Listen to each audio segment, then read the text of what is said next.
Saudara-saudara, sebelum lanjut jangan lupa klik subscribe, klik lonceng notifikasi, di like dan dibagikan kepada yang lain agar banyak orang diberkati.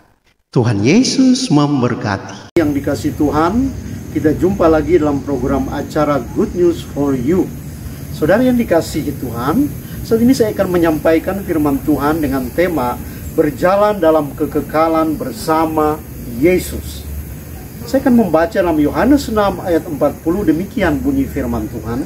Sebab inilah kehendak Bapa-Ku, yaitu supaya setiap orang yang melihat anak dan yang percaya kepadanya beroleh hidup yang kekal, dan supaya Aku membangkitkannya pada akhir zaman. Saudara-saudara, tahukah saudara bahwa manusia diciptakan pada hari yang terakhir? Sebelum Tuhan menciptakan manusia, Dia menciptakan langit dan bumi dan segala isinya. Dia menciptakan binatang-binatang, Dia menciptakan taman yang begitu indah, pohon-pohon, bunga-bunga, dan seluruh marga satwa yang lain, saudara-saudara. Saudara yang dikasih Tuhan.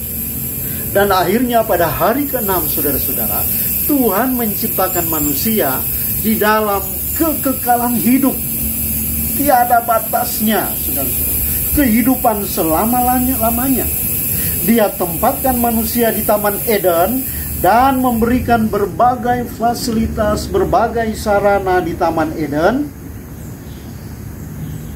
dan memperlengkapi semuanya. Suatu taman yang begitu indah. Dan pada waktu itu, saudara-saudara, tidak ada pembatasan umur. Ya. Umur belum ada pada waktu itu. Saudara-saudara, pada waktu itu, saudara, tidak ada istilah umur dibatasi. Tidak ada ketakutan, tidak ada sakit penyakit, tidak ada kecemasan, tidak ada kematian, dan lain sebagainya. Saudara yang dikasih Tuhan, tetapi yang ada adalah kehidupan kekal bersama dengan Tuhan. Manusia hidup dalam kekekalan. Tetapi ketika manusia jatuh dalam dosa, maka ketakutan, penyakit, kecemasan, kekhawatiran, bahkan kematian dan berbagai-bagai bencana mulai melanda dunia ini, mulai datang ke bumi ini.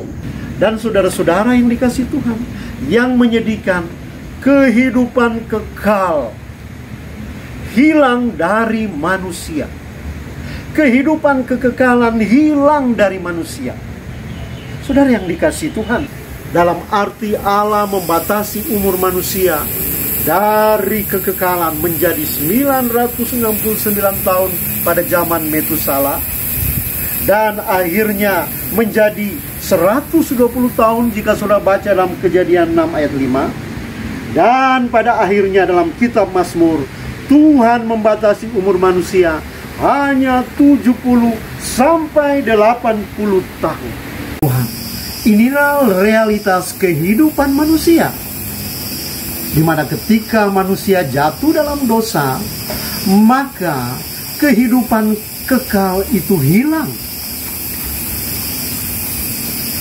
Kehidupan bersama Allah itu hilang dan diganti dengan kehidupan yang penuh dengan penderitaan dan kematian. Dan pada waktu itulah, sesuai firman Tuhan, umur telah dibatasi oleh Tuhan. Saudara-saudara, jadi kenyataan ini menunjukkan bahwa segala sesuatu yang di dunia ini akan berakhir. Apapun yang saudara miliki, mungkin itu anak-anak saudara, mungkin istri atau suami saudara, atau mungkin harta saudara, suatu ketika akan berakhir. Dan manusia, Alkitab berkata, suatu saat akan mati. Bapak Ibu yang dikasih Tuhan, jadi saya mau menyampaikan hari ini, dosa telah membuat hidup manusia hanya sementara di dunia ini. Saya mau berkata kepada Bapak Ibu bahwa hidup kita hanya sementara. Bahkan Alkitab berkata dalam Yakobus 4 ayat 14, jadi apa arti hidup manusia? Hidupmu itu sama seperti uap yang sebentar saja kelihatan lalu lenyap. Itulah kehidupan manusia, saudara. Itulah realitas hidup kita manusia. Bahwa kita bagaikan uap yang sebentar kelihatan, tetapi pada akhirnya lenyap. Hidup Bapak Ibu Saudara hanya singkat. Kalau kita berada di tahun 2022, ini anugerah Tuhan bagi kita semuanya. Kasih Tuhan bagi kita semuanya. Saudara yang dikasih Tuhan, sekali lagi, akibat dosa, maka hidup manusia dipersingkat. Tetapi puji syukur, kita tinggikan, agungkan kepada Allah Bapa di surga melalui Yesus Kristus Tuhan kita. Dalam Yohanes pasal 3 ayat 16 firman Tuhan berkata, karena begitu besar kasih Allah akan dunia ini, sehingga ia telah mengaruniakan anaknya yang tunggal, supaya setiap orang yang percaya kepadanya tidak binasa, melainkan beroleh hidup yang kekal. Bahkan Yohanes ayat 6 ayat 40 yang telah kita baca tadi, siapa yang melihat, setiap orang yang melihat anak dan yang percaya kepadanya beroleh hidup yang kekal, dan supaya Tuhan akan membangkitkan dia pada akhir zaman. Saudara-saudara yang dikasihi Tuhan, kekekalan hidup dikembalikan oleh Tuhan melalui Yesus Kristus, melalui kematiannya di kayu salib. Segala kutuk, segala penghukuman, segala sakit penyakit, bahkan kematian ditanggung oleh Yesus di kayu salib, supaya kekekalan hidup dikembalikan kepada kita, kepada kita yang percaya, yang bertobat dan menerima Yesus Kristus sebagai Tuhan. Sehingga siapapun yang percaya kepada Tuhan Yesus, dia akan menikmati kehidupan kekal. Dia akan menikmati hidup selama-lamanya. Dia akan berjalan di dalam kekekalan bersama dengan Yesus. Dan itu suatu pertanda bahwa kita akan masuk surga, ya. Saudara yang percaya kepada Yesus akan masuk surga, dan itu hanya melalui Yesus. Sekali lagi, masuk surga, jalan ke surga hanya melalui Yesus. Yohanes pasal 14 ayat 6 berkata, Yesus berkata, akulah jalan kebenaran dan hidup. Tidak ada seorang pun yang sampai kepada Bapa kalau tidak melalui aku. Saudara yang dikasihi oleh Tuhan, oleh karena itu, karena hidup ini hanya singkat, Tuhan masih mempercayakan kita hidup hari ini.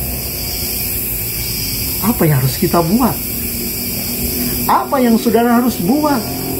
Apakah kita setelah percaya kepada Yesus lalu menjadikan hidup ini penuh kebebasan dengan bertujuankan dunia, berfoya-foya, dan tidak hidup takut akan Tuhan? Apa yang harus kita buat? Sebagai orang yang sudah percaya kepada Kristus, mari kita tetap setia, mari kita tetap melayani Dia, mari kita tetap mengabdi kepada Tuhan. Mari kita tetap bersekutu kepada Tuhan, dengan Tuhan dan bersama umat-umat Tuhan yang lain.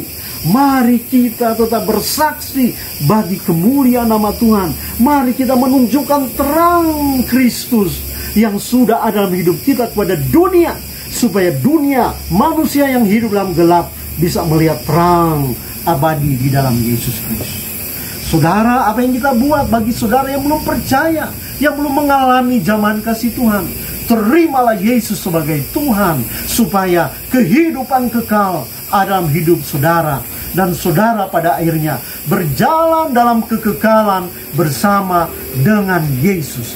Bukan dengan siapa-siapa, bukan dengan kekuatan kita, bukan dengan pendeta, bukan dengan orang-orang yang kaya atau orang-orang yang pintar, tetapi berjalan bersama dengan Yesus dalam kekekalan. Tuhan Yesus memberkati, terimalah Dia supaya hidup kekal nyata dalam hidup saudara. Terima kasih. Mari kita berdoa. Tuhan Yesus, hanya melalui Engkau saja kami beroleh hidup yang kekal. Di luar Engkau tidak ada kekekalan, Tuhan Yesus.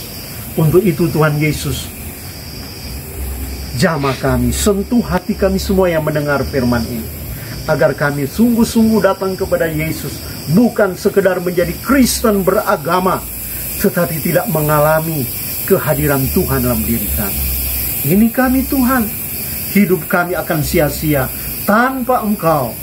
Mohon anugerah-Mu untuk menjamah setiap pribadi yang mendengarkan khotbah ini. Dalam nama Yesus, haleluya, amin.